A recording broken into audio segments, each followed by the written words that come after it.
We have some very big news. Today we are launching our 5-part recovery series, and it is so good. Yes, it is amazing. We are trying to start a revolution here when it comes to improving C-section recovery experiences because we know we all deserve better. You are going to learn so much. I know we even learned so much recording these episodes. We are so grateful to Coterie for sponsoring this series. Thank you so much for supporting our mission and allowing us to keep getting this information out to the moms who need it. Make sure to use our code CSX20 at checkout. Today's interview will be a 2-part series, so make sure you tune in next week to hear more. We are talking with Dr. Lashonda Jones, a physical therapist and an expert in rehab and recovery specifically for C-section moms. You're going to learn best practices for navigating stairs, the best ways to get in and out of bed, whether sleeping in a recliner is a good or bad idea, ways to prevent and improve the dreaded C-section shelf, and just so much good stuff. So we hope you enjoy.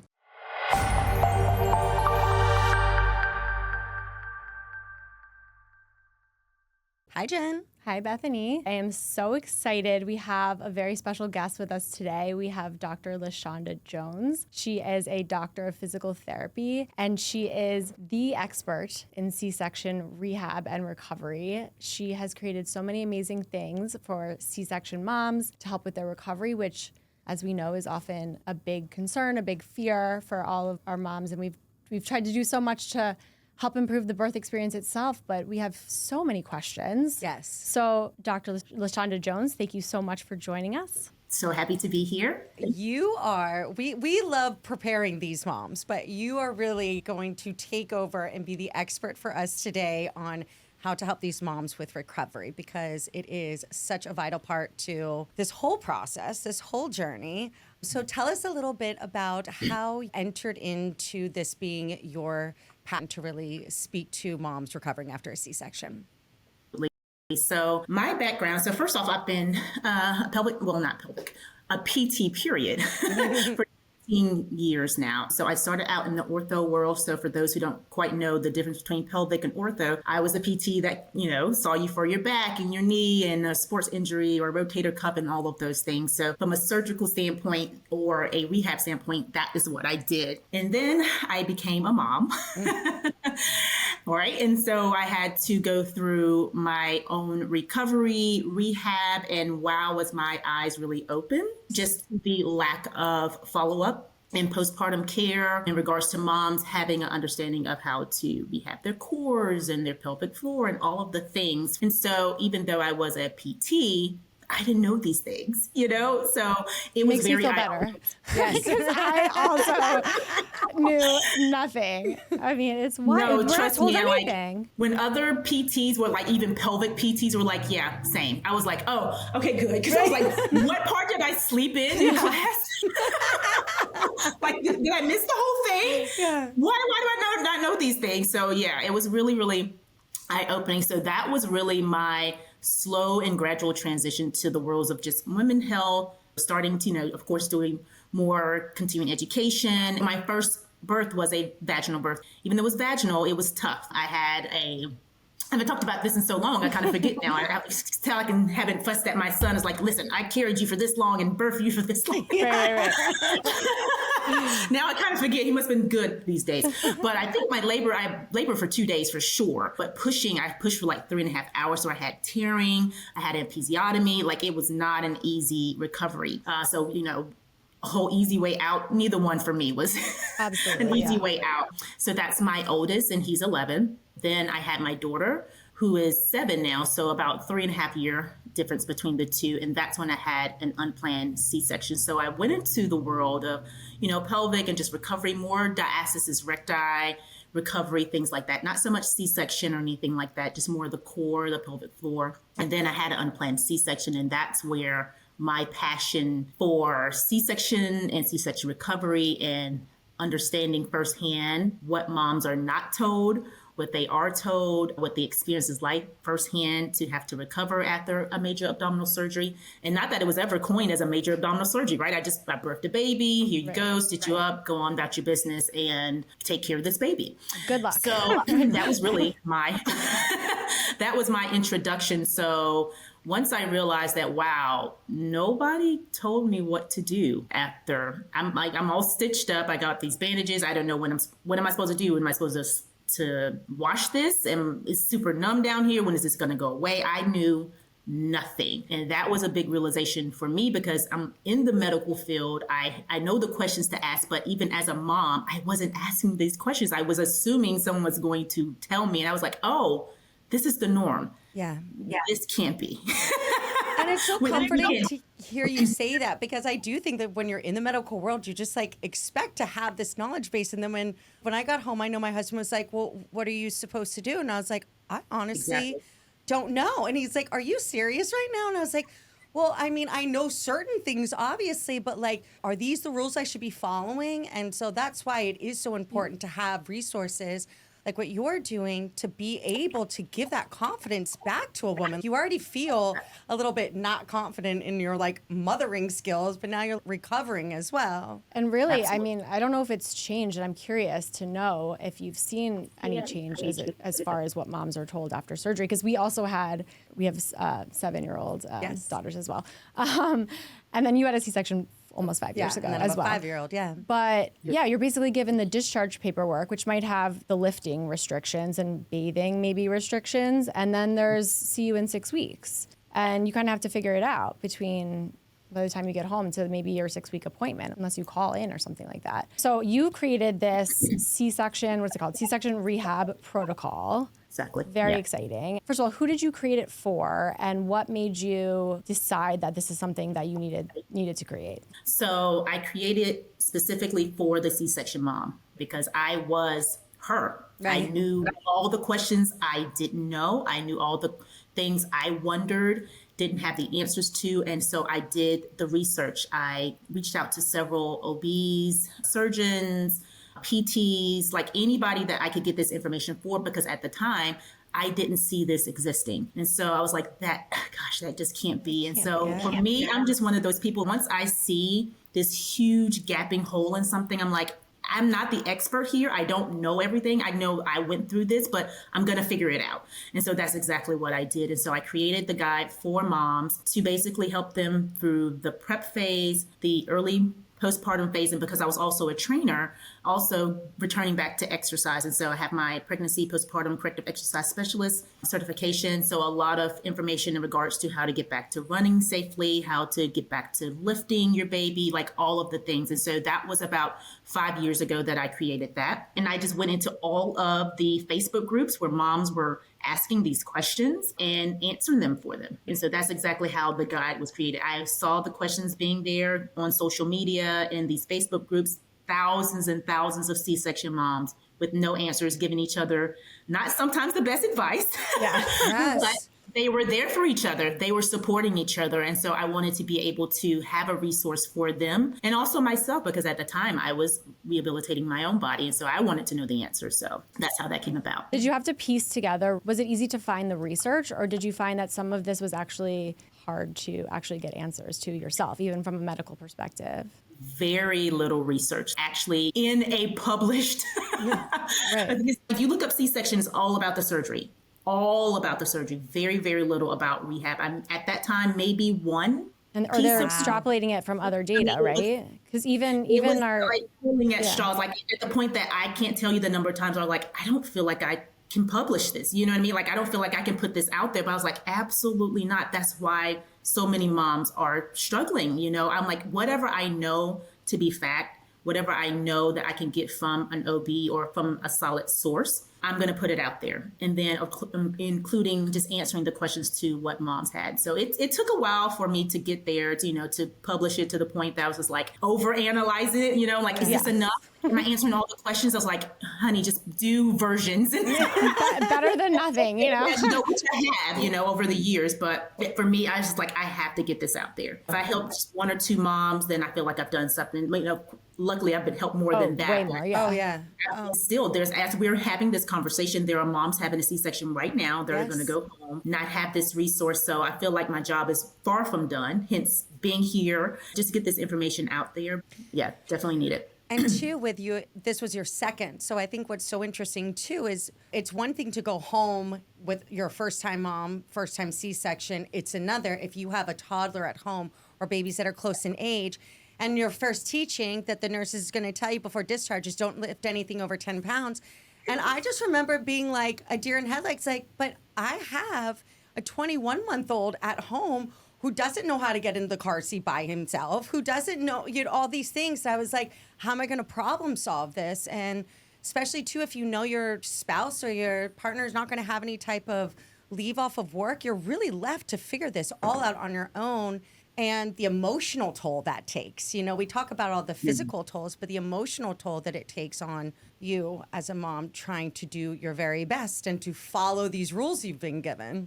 And Absolutely. There's so much fear too that did I do this wrong? Is this why I'm not healing quicker? Is this why my scar looks this way? Is this why, did I do something wrong to create these problems with recovery? Yeah. And they don't really have the answers. Yeah. As far as physical therapy and C-sections, are there any moms seeing physical therapists after their C-section in the hospital? Because you're there for a couple of days, 2 to 3 days, maybe 4 days. So there are hospitals now. So Dr. Rebecca Seagrave, she's doing such a phenomenal work out there. She's, wheels on the ground, literally going from hospital to hospital. At one point, she was doing this and just getting this protocol that we created out there. Number one, that's a more recent thing. But even before that, just trying to get hospitals to bring PT into their maternity wards and be a part of the team. She's definitely had her challenges with that because of the lack of research. A lot of hospitals are numbers based, want to be bringing in money, not taking away money. Her argument there is that pretty much we're saving lives. We're saving hospitals money by preventing any type of rupture of the cesarean scar and them having to come back. We're educating moms on how to care for their core, protect their core so that they're not injuring themselves. So we are, from a standpoint, not only saving money, but saving lives. And so there are people out there that are doing the work to try to get more hospitals out there, but there are hospitals out there that do have this in play. There are a lot of PTs who are working behind the scenes really hard to try to get that into the hospital. So I want to give a lot of kudos to them because there's so much work that's going on now. I think social media and things has really brought things to light, things like this, podcasts where we're actually talking about it as a conversation now. So because of those conversations, these changes are happening at a slower rate than most of us would probably want, but at least they're happening. There are some roadblocks that they do come across, but it is happening. And then OBGYNs and people who are also a part of the team that's fighting for this, that's also very helpful as well. It's there. What I do recommend moms doing is asking, right? Because if you ask, can I be seen by a PT, especially if you're having a very difficult time getting out of the bed, standing up, walking? Can I talk to someone? Just like we asked to talk to a lactation consultant that's a part of the team. And sometimes we don't even ask, right? They're just coming in the room and the next person would think we're going to press on our bellies. I don't know. Like, who are you? Why are you here? Yes. But, sometimes you can ask because if it is a part of the team, more than likely they will come. And the more people but ask. But if it's not a part of the team, then you can always ask, right? Right. And the more people ask, if it's not something they have available now, if they start hearing people ask for it over and over and over again, they're going to say, this is something that people want. They're saying, why don't we have this available? And it lights a fire. And I'm going to certainly start bringing this up. You should. Because I don't even know where I work, what the situation is with that. And I'm going to find out. Yeah. I can't please get back to you. Kudos to you. And exactly, for the most part, we just do what's status quo, what's been done for years. It has to be a matter of pushing the envelope, changing things. It has to be that type of culture in the hospital that they're willing to do that. It's worth a try. That's all I can say. It's worth a try. And the more moms are advocating for themselves, hopefully they will be heard and things will happen. So I'm glad about the change I am seeing, but there's so much more room for growth there. Yeah. We've seen that too. Even, my youngest is 5, and just in 5 years, the changes that have been made, and it is exciting. And I think it is because we're, as women, feeling more confident to get louder about this, to be like, no, this is absolutely not okay. In every other surgery, you're providing physical therapy. Like, I had a surgery too. My surgery matters just as much as any other surgery, if not more. Yeah, exactly. That's why the ortho PT in me is just like, no. Yeah. Like there are protocols, books, and just pages and pages of protocols. So many people are sent after, various types of orthopedic surgeries and abdominal surgeries. And so to have nothing is just, that was for me like, I think it's just women always come last. I didn't understand it. We're like, oh, we're doing this for all these other surgeries and all these other things. And finally we should start thinking about us. I'm curious to know, was there one thing in your recovery that surprised you the most, that like really lit the fire for you to be like, I got to make a change here? It was so many things. I know, it's hard to ask. It's like the top three. One, oh my gosh. Let me see. Well, the first light bulb moment for me, just like you just said, was my husband asking me, could I go up the stairs? And I was just like, I don't know. That was the like, oh, wait. There's things I should know. So that for me was the light bulb. But for me was putting on, it's funny, but it's not funny, putting on a pair of regular panties, having no idea that I shouldn't. Oh my God. I thought I was dying. Oh yeah. I was just like the pressure, because I was putting like, I was like, I can't do this. Like, well, what do I do? Like, I don't know what to do. It was just so many. And that was just a train of just so many questions after that. When does the numbness go away? What do I do for the numbness? What do I do? What is this shelf thing? What is this? Super business. I don't know what this is happening here. Just so many questions that I had that was just like, wow, this is harder than I thought. And going back to exercise, so because I had my son vaginally, I had diastasis recti then. It was, two fingers or so, not too bad. It kind of came back together. Next thing I knew, I had abs. It was great. This recovery, no. Was so far from that. So there was a level of fear for me going back to exercise, recovering, like, what do I do? Because I knew nothing. And so because I knew nothing, it just snowballed into more fear, more apprehension, more hard of a recovery than it had to be because of that lack of knowledge, because of that not having understanding of what I should do. I could name things on and on, all in my guide. Yes. Well, I'm going to ask you a few of these questions because hopefully we can get some tidbits of your knowledge there. Yes. I don't know where to start. Can we start with the stairs? What do you say to people who have stairs in their home? Yeah. Can they go up the stairs? So what I recommend, and everybody's situation is different. So if you can, some people's are unplanned, but if you are able to bring things downstairs, you're able to sleep downstairs, great. That's not always the case. Some people live in apartments, so you have to at least get into your house first. Right. So my recommendation is going up sideways and going down sideways so that you're not using those core muscles, you're not using those hip flexors so much, and not causing any excess pressure to the healing incision. And so sideways tends to be a lot more comfortable for moms until you feel like you're able to navigate one at a time. And then, of course, the regular reciprocal gait going up and down the stairs. I love that too, because it probably forces them to hold on to the railing, and you are losing blood. And something that I always teach my clients is like, those first couple of times you're going up and down the stairs, don't carry the baby because you might have a head rush. So if you're walking down sideways, you're even more prone probably to put both hands on the railing and walk down, and then you don't have those hands to hold the baby. So here come your helpers. Yeah. Or even the wall. Some people have said, I don't have a railing. That's true. But yeah, taking it slow. Right. Yeah. Exactly. That's really amazing advice.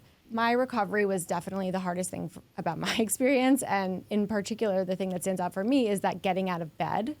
Mm-hmm. And, when you're in the hospital, I always kind of joke that I love the hospital bed. I never wanted to leave it because I just, sit me up and I could maneuver. And then when I got home to my just regular old flat bed, I didn't know what to do. Is there a best practices as far as getting out of bed that people should know? Yeah, definitely. We highly recommend learning the log roll. And that's where essentially you're sitting. So if you're sitting on the edge of your bed, instead of just lifting your legs up and throwing them into the bed, basically bending your knees and then coming down as one big log. I wish I had the visual, right? I'm such a visual person. Me too. Yeah. We can get some sense. Yeah, okay. You see me doing this on the video. Seesaw. Just being able to, lay down on your side and then bring your knees up and your feet up into the bed and then come onto your back like a log. So where you're bringing your knees and your whole body together versus twisting or anything like that, that can really be painful. And the same process of getting out of the bed. A lot of moms say that stools help them. I didn't have a really high bed, so that wasn't an issue for me, but there are some moms who do. And so a stool can be really helpful, again, so that you can get in those higher beds. So having those portable stools, amazing. And then if you need handrails, they have things, Amazon, everything's so great now. You can just have it shipped to your door where you can just put those portable type of rails that you can just put on your bed. So that if you need railing, you can do that as well. But so many moms, honestly, they just sleep in their recliners. Yes. We had a question. That was one of our listener questions. So since you bring it up, she said that she's pregnant, about to have her second C-section. And after her first one, she slept in her recliner. And she asked, and I was like, I don't know, but we're going to have someone on who might be able to answer this question soon. But she said she slept in her recliner because it was so hard for her to get out of bed. And then her scar was not what she wanted it to be. She didn't feel like her healing was great. She was wondering, should I have been doing that? Was it good or bad that I slept in the recliner? What are your thoughts on that? That's a very good question. That's amazing that she had that awareness. Optimally, what we want for moms to do is number one, see us day one. Let's just put that out there, because then we'll be educating moms about all these things and they wouldn't have to figure all these things out. But that's in the perfect world. Well, optimally, what we want moms to do is to be able to lay flat as possible as soon as possible. And what can really help with that is that early mobility, getting that gentle mobility exercises in early after surgery. And we're not talking doing anything strenuous, but just loosening up that scar tissue, because that scar tissue is laying down day one, right after surgery, because that's what the body's supposed to do. But that scar tissue causes tightness, it causes pain, and so moms don't want to move. But you can get that early mobility in there to start training that scar tissue, like, hey, don't get stuck in there. You know, do what you're supposed to do at the level of the scar, but everything else, we want it moving. The ability to lay down flat in the bed would be so much easier if we do that early mobility kind of day one. So again, optimal, being able to lay flat so that the incision is healing flat and it's not causing pressure. Because if you think about if you're in a recliner, that's everything's pushing down, everything's gravity's pulling over. Yes, that can increase the formation of the C-section shelf, trap fluid, all of those things. And so if we can get moms to lie down flat as soon as possible, that's going to help with the healing and how the scar is forming in the area around it as well. So yes. It's fascinating. I mean, I did not know that. I know, which is why it goes back to your point. Exactly. Like if physical therapy started in the hospital and most women are there for 3-4 days, how beneficial that would be. And if they know, like, this is going to help your recovery at home be more successful, that's what everyone wants to hear. Everybody would want it. Yes. Everybody. I mean, and the thing is, I think it's good that we're asking you these little questions, because some people might not know, what is a physical therapist going to tell me? Right. How are they, how can they really help me? It's not top of mind when you realize all the little things that we complain about in recovery. You're helping with all of those. Yes. These are all the things that we worry about. And it's all connected. The movement, the getting out of bed, this shelf, like how your scar ends up turning out, pain, all of this. I mean, learn the log roll. Yes. That think about how often we're in recliners, even if we're not sleeping in them, we're breastfeeding, we're feeding the baby. Absolutely. We're in that position a lot. Wanting moms to get prone on belly within the first couple of weeks is what we want, like 2 weeks, because that's going to really help stretch things out. Not the first couple of days, right? That's kind of difficult, but within the first 2 weeks, getting moms to lay prone and supine all the way straight as much as possible. Because again, those first couple of weeks is really that prime time where a lot of scar tissue is laying down, and how that scar tissue is laying down makes a really big difference in the success of you being able to get back moving, for you to have less pain, for there to be less swelling, like all of the things. And so those first 3 weeks are really prime. So to wait 6 weeks is a total disservice to so many moms. There's so much that we can do from a PT standpoint to help. That was so interesting. I just want to summarize some of our biggest takeaways from the episodes. There were so many good points. Number one, if you can avoid stairs, set yourself up on just one floor of your home. That would be the ideal situation. If that's not possible, she recommends going up and down the stairs sideways. A second point, learn the log roll for getting in and out of bed. This involves bringing your whole body together so you don't do any of the twisting motion. Number 3, avoid sleeping in recliners if you can. You want to lay as flat as possible as soon as possible as the incision is healing, because that's avoiding putting any downward pressure on that incision, which can create those issues with the shelf. And number 4, about 2 weeks out, even more ideal, sleeping on your belly. I did not know that, did you? I did not know that. There's so much valuable information that she gave us. Thank you again so much to our sponsor, Coterie. Amazing products, the diapers, the wipes. Don't forget to use our code CSX20 at checkout. Tune in next week so we can hear even more recovery tips with Dr. Lashonda Jones, and we can continue this super important and helpful conversation. It's so good too. So good. See you next week. Bye. Bye.